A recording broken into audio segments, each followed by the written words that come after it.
G'day, my name is Paul.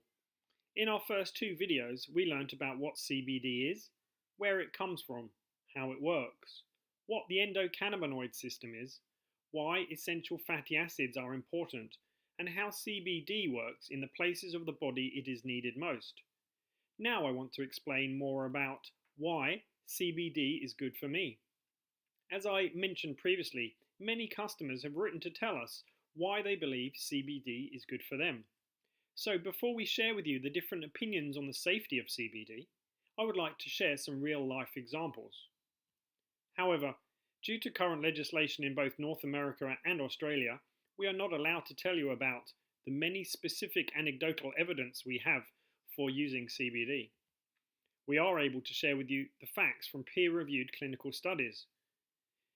Despite claims in the media that there is no research and trials are needed to determine if CBD could be a viable medicine for epileptics, placebo-controlled, randomized, double-blind human trials have been conducted as early as the 1970s.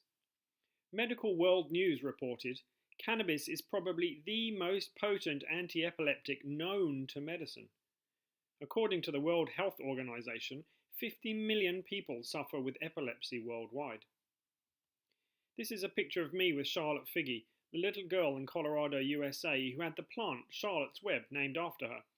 Charlotte's parents told me that they had tried every anti-epileptic drug there was.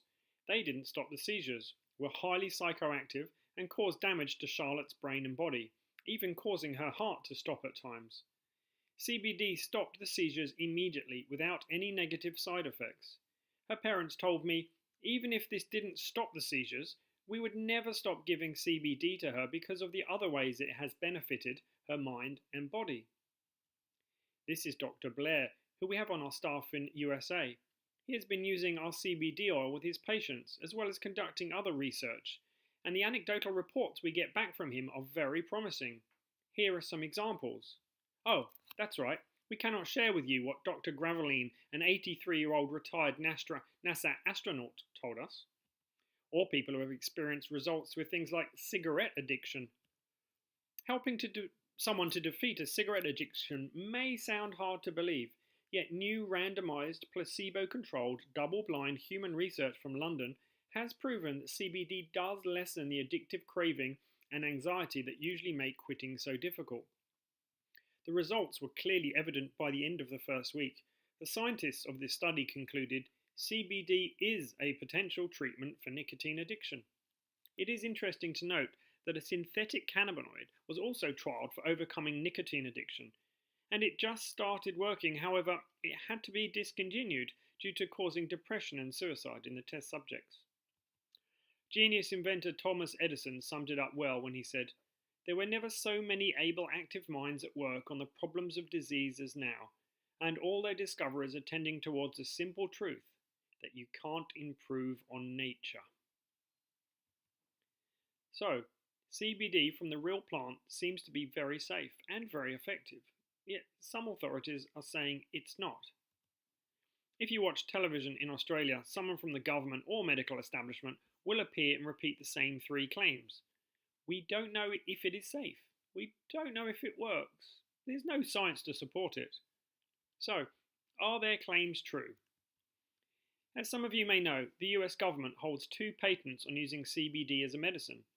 In their research, the government scientists concluded, no signs of toxicity or serious side effects have been observed following chronic administration of CBD. And this, CBD is anti-epileptic and anti-anxiety. The absence of side effects allows very high doses to be used. And this, CBD is not toxic, even when chronically administered to humans or given in large acute doses. Dr. Lester Grinspoon of Harvard University began studying cannabis in 1967 to explore the supposed dangers. He came to the conclusion that the public had been misinformed and misled. In contrast to this, every year, the number of deaths due to consuming alcohol, 3.3 million. And cigarettes, 6 million. That's one person dying every 5 seconds. These 2 legal drugs kill equivalent to double the entire population of Sydney every year.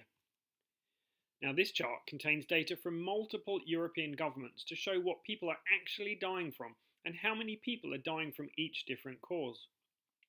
As expected, cigarettes and alcohol are major causes of death, but have a look at what the biggest causes are.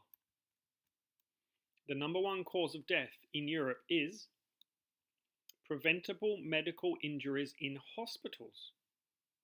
Next down the list is pharmaceutical drug side effects.